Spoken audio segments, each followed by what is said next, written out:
घटनाओं को के बारे में विस्तार पूर्वक अध्ययन कैसे किया जाएगा। कभी कभी ऐसा होता है कि आप कोई चीज सुनते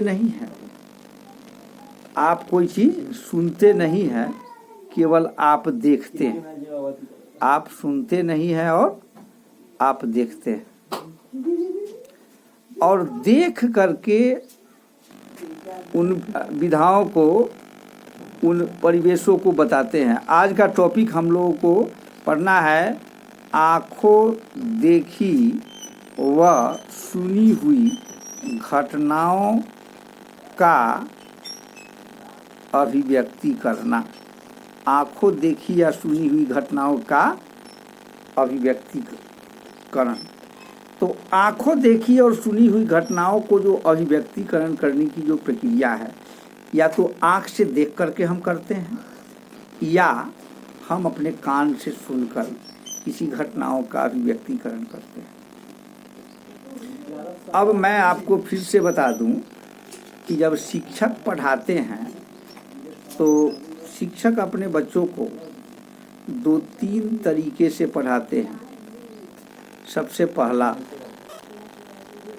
हम जिस विषय वस्तु को पढ़ाते हैं, जिस विषय वस्तु को दर्शाते हैं, वह विषय वस्तु उस विषय वस्तु के बारे में कभी कभी ऐसी बात होती है कि मैं अपने आँख से देखी हुई घटनाओं का अवलोकन एवं अपने आँखों से देखी हुई घटना का वर्णन करते हुए उसको पढ़ाते और समझाते।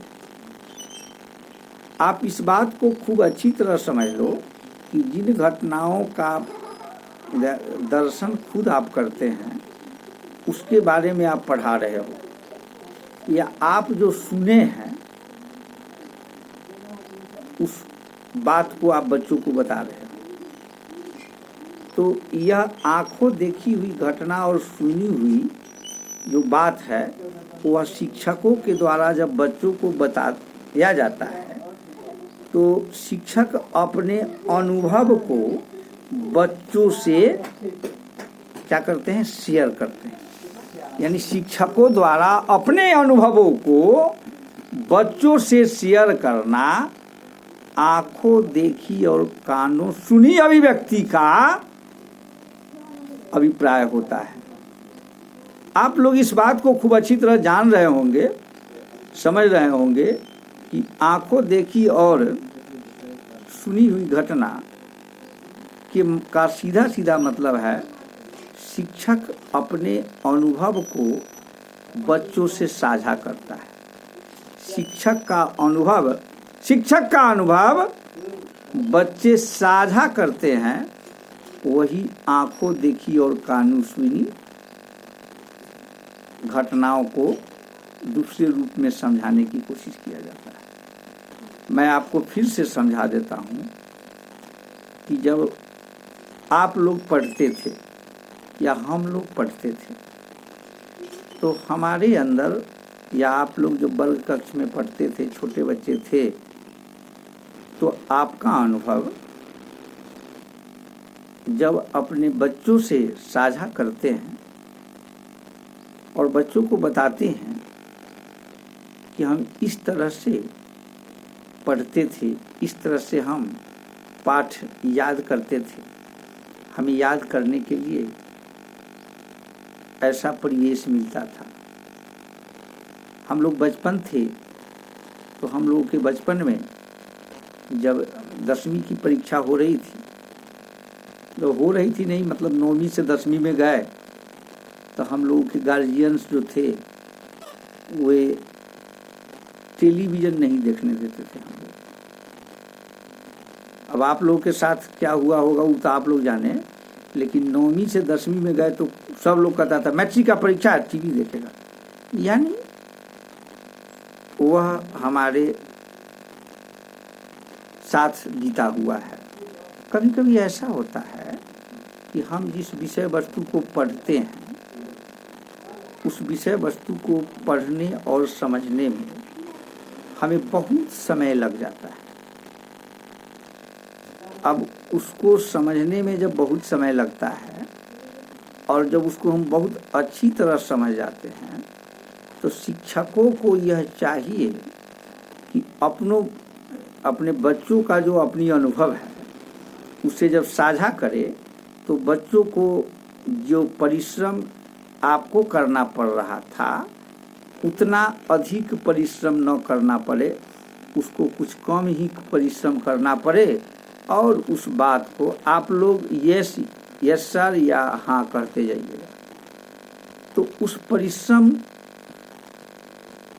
को कम करना पड़े और उसमें जो साझा जो आपके द्वारा जो की हुई अभिवृत्तियाँ अभिव्यक्तियों को अपने बच्चों से शेयर करना चाहिए। जिससे होता क्या है कि हम जिन अभिव्यक्तियों को बच्चों से शेयर करते हैं बच्चे उससे भी सीख लेते हैं। पहला बात तो यह हुआ। दूसरा बात यह हुआ कि आप जिस परिवेश में बच्चों को पढ़ा रहे हो और बच्चे जिस परिवेश में पढ़ रहे हैं वहाँ विभिन्न गतिविधियों को बच्चे आसानी से देखते हैं, वहाँ की बातों को सुनते हैं, अपने गांव की गतिविधियों को देखते हैं, गांव के बातों को सुनते हैं। तो वो भी अभिव्यक्ति जो है वह बच्चे में गुणात्मक वृद्धि कराती है और उसका जो मूल्यांकन है या उसका स्पष्टीकरण जो है उसको हिंदी भाषा माध्यम के द्वारा वह अपने लिखित या मौखिक रूप में अभिव्यक्त करता है। या तो वह बोल करके अभिव्यक्त करता है या वह लिख कर अभिव्यक्त करता है, लेकिन उसके अंदर जो सीखी हुई अभिवृत्तियाँ हैं वह अभिवृत्तियाँ वह साझा करने के लिए अधिकांशतः अभिव्यक्ति और अभिवृत्ति अपने मित्रों से करता है, गुरुजनों से बहुत कम साझा करता है।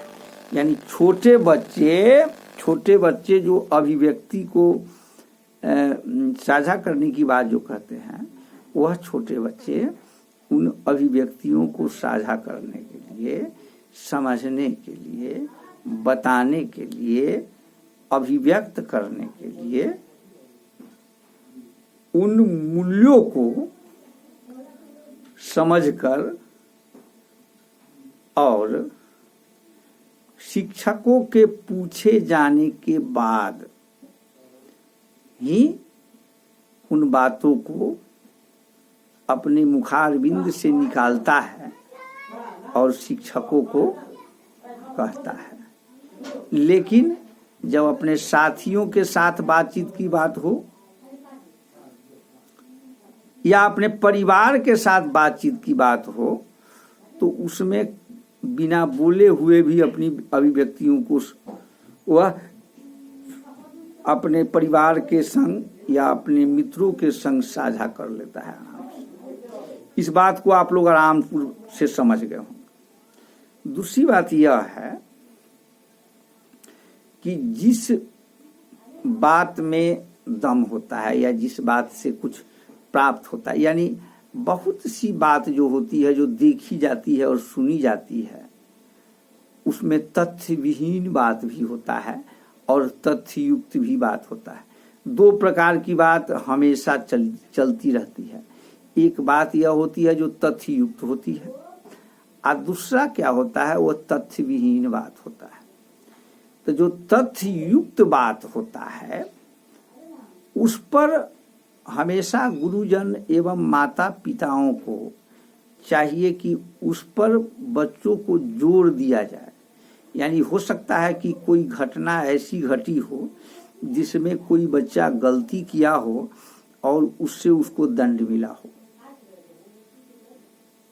तो वह बात उस बच्चे के मन मस्तिष्क में बैठ जाना चाहिए कि यह गलती मैं न करूं। वह अगर गलती किया तो उस गलती को मैं अगर हमको तैरने नहीं आता है तो तैरने न आने की स्थिति में हम पानी में स्नान, गहरे पानी में स्नान करने न जाएं। कहें कि कोई अगर उसमें डूब कर मर गया तो उससे उसको शिक्षा लेना है, शिक्षकों के द्वारा हो या पेरेंट्स के द्वारा हो। उस घटना को जब आंख के सामने बच्चा देख लिया या शिक्षक देख लिए या गार्जियन देख लिए या कहीं सुन लिए तो उस घटना को उस बच्चों को कहना है, उस बच्चों को उससे शिक्षा लेना है कि यह तुम भी नहीं करना, इससे हानि होती है। एक अच्छी बात यह हुई। दूसरी बात यह हुई कि हो सकता है कि कभी कभी हम जिस तथ्य को पढ़ते हैं और वह तथ्य हमारे लिए संजीवन बूटी का काम करता है। यानी संजीवन बूटी का सीधा सीधा मतलब है कि हमारे लिए अच्छा कार्य करता है। जिसको हम पढ़ते हैं, अगर पढ़ाई तो अनुपयोगी हो ही नहीं सकता। अगर इतने गर्मी में आप भी पढ़ रहे हो तो हमारी हमेशा अंदर से यह अभिलाषा होती है कि आप लोगों को उन तथ्यों का, उन बातों का ज्ञान दें जो तथ्य और बात आप लोग अच्छी तरह समझकर और आप भी उस शिक्षक के लिए तैयार रहें, प्रतिभूत रहें, जो आप करने के लिए दृढ़ संकल्पित हैं और जो अपने वर्ग कक्ष में डीएलएड में पढ़ रहे हैं और इतने महत्वपूर्ण समय में, इतने महत्वपूर्ण स्थिति में, लॉकडाउन की स्थिति में भी आप लोग ऑनलाइन क्लास कर रहे हैं। तो इसमें आप लोग को यह जानना जरूरी है कि हम जिस बच्चों को पढ़ा रहे हैं उस बच्चों को भी हम उसके देखे और सुने गए तथ्यों का अवलोकन कराकर उसी के अवलोकन से उसको शिक्षा प्रदान करें। अब कैसे होगी मैं आपको बता रहा हूं। आप तो अपनी तजुर्बा बता दिए। अब बच्चों से पूछे कि किसी ऐसे घटना का वर्णन करो कि तुम्हारे नजर के सामने घटी हो। बच्चे बहुत सी घटनाओं का वर्णन करेंगे।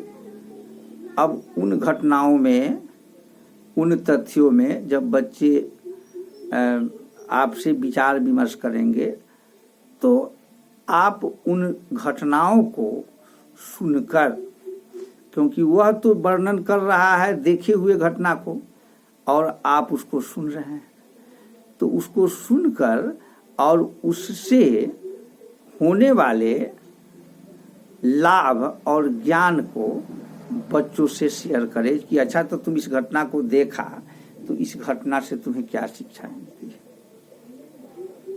तुमको क्या शिक्षा मिलती है इस घटना से। अब सड़क के हमेशा दाईं ओर चलना चाहिए या कोई बच्चा बाईं ओर चल रहा है तो हमेशा सड़क के दाईं ओर चलना चाहिए, बाईं ओर, सड़क के हमेशा बाईं ओर चलना चाहिए। लेकिन एक नियम है कि जब आप किसी गतिमान सवारी से हों, आपसे कम गति के सवारी से अगर कोई जा रहा है तब आपको उसके दाएं से चलना है। अब इन शिक्षाओं को तो हम लोग अभी तक पढ़े हैं कि सड़क के हमेशा दाईं ओर चलना चाहिए, तब पैदल चलना चाहिए ना। लेकिन आप साइकिल से चल रहे हैं तब तो पैदल के बाईं ओर थोड़ी चलिएगा, पैदल के दाईं ओर चलिएगा। लेकिन अब मोटरसाइकिल से हो तब तो पैदल और साइकिल के दाहिनी ओर आप चलेंगे। हाँ, अगर मोटरसाइकिल से ना कोई बस से जा रहा है, आप मोटरसाइकिल से हो तो बस के बाईं ओर, हालांकि उसके आगे निकलना है तो फिर दाईं ओर से ही आपको निकालना होगा। यह प्रतिभूति और अनुभूति देखकर और सुनकर लगाया जाता है।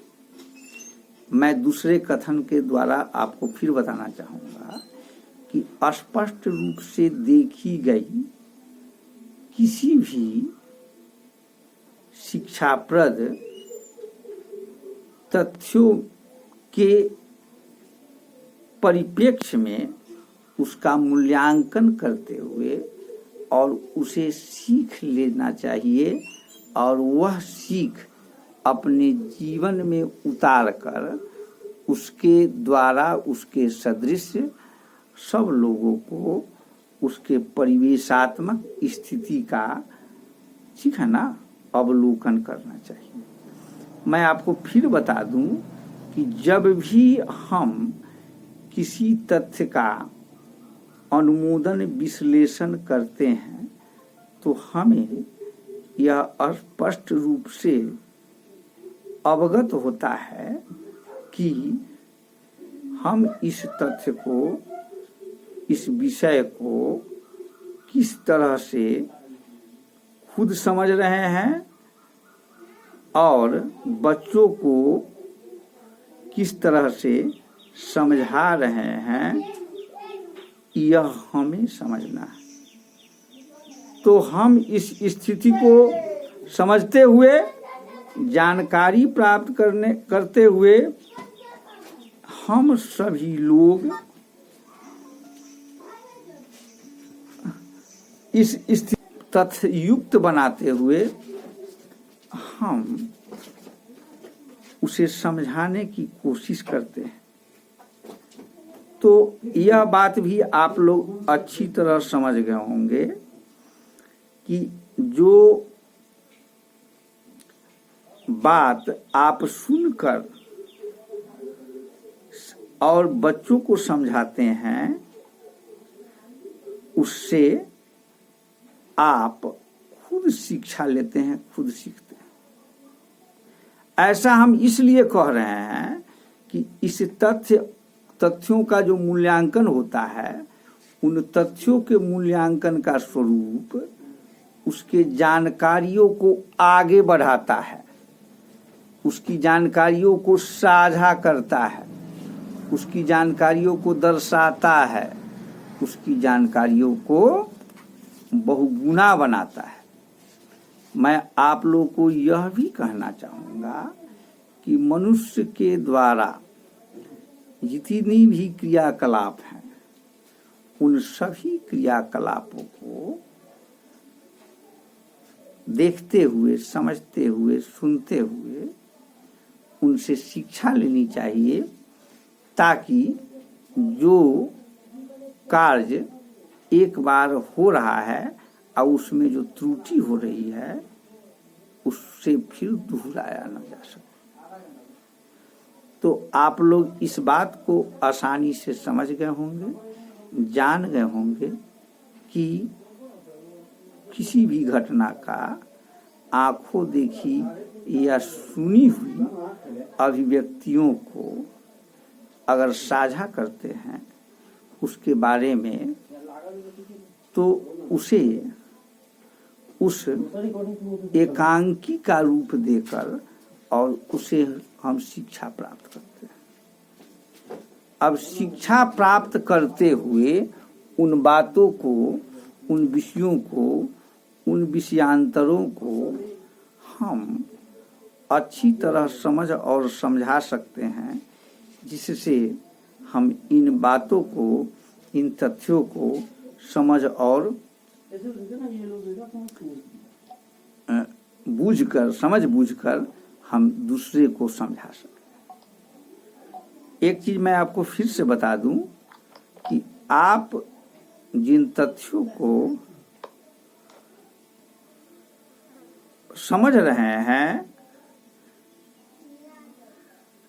समझा रहे हैं, तो उस तथ्यों को समझने और समझाने का जो स्थिति है उसे आप अपने अभिव्यक्ति के द्वारा, अपने विचार के द्वारा, देखी हुई घटना को, सुनी हुई बातों को